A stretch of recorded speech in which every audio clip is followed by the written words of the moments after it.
justify that? What type of republic are we in? That is where, and that is why we of the Popular Action Party is saying that we must treat this issue of COVID gate with rigor. This is where they have to set example to say Cameroon and Cameroonians and the state authorities and civil servants should not joke with money of the state. And this is borrowed money. It is not even money that it is, let's say, internal contribution or money from our own activities. Borrowed money, which means the burden is on you and me, on products that we are going to buy. Indirect taxes are going to increase very soon. We'll be buying a cup of rice and so on and so forth for very high amounts. Even basic commodities in the markets, whose prices have skyrocketed. And you saying that they have used the COVID-19 pandemic as a confirm the harvest farm. So you are the one saying so. You are I'm not the one saying so. The Ministry of Finance was the one who said in front of senators that, listen to his words, that comme on dit à la source certains ministères qui n'étaient pas concernés. I am quoting Louis Paul Mutaze, the Ministry of Finance, in front of the Senate. The video is there. Go and see it. I'm not the one. It's not Fabrice Lena. It is the minister who said it. And that is the way Cameroon is being run. And nobody says anything. Is that serious? Is that a country that we talk of and people are dying? Go and see the number of IDPs that are dying because they don't have medication, Mr. Innocent Aze. Look at what is happening. Equipments bought a whole lot of cacophony. There is one of this part of the report where they say an enterprise, ETS, Abua, ABS Motors, Face Engineering, have the same manager, and this manager is the junior brother of the Ministry of Public Health. How do you explain this?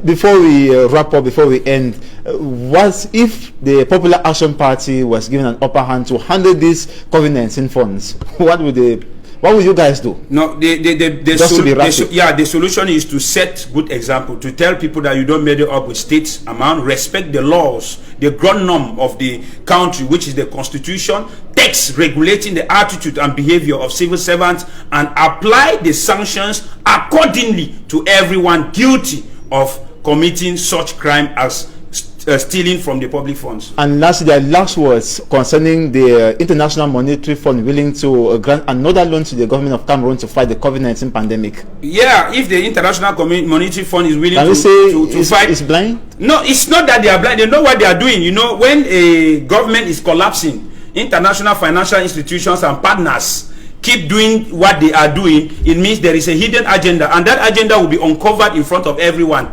But I pray that they themselves planning another agenda to subdue Cameroonians will not succeed. Cameroonians are now very conscious and wise, and they are being mobilized. We are telling International Monetary Fund that support what you know is right, and let your conscience judge you that you are signing the pen in that particular office to make sure that you give money for people to steal. They don't give you justification. You want to give another one. Thank you so very much, Fabrice Lena. Thank you, Mr. Innocent Aze. It is always a pleasure to have me on board to give my own contribution so that our country should go ahead. Of course, it's as well a pleasure to always have you on our sets. That was Fabrice Lena, Secretary General of the Popular Action Party, punctuating on the mismanagement of COVID-19 funds meant to fight the pandemic amidst the population. That's ending this edition of the 6 p.m. primetime newscast on Equinox Television. Thanks so much for watching. Take the rendezvous tomorrow.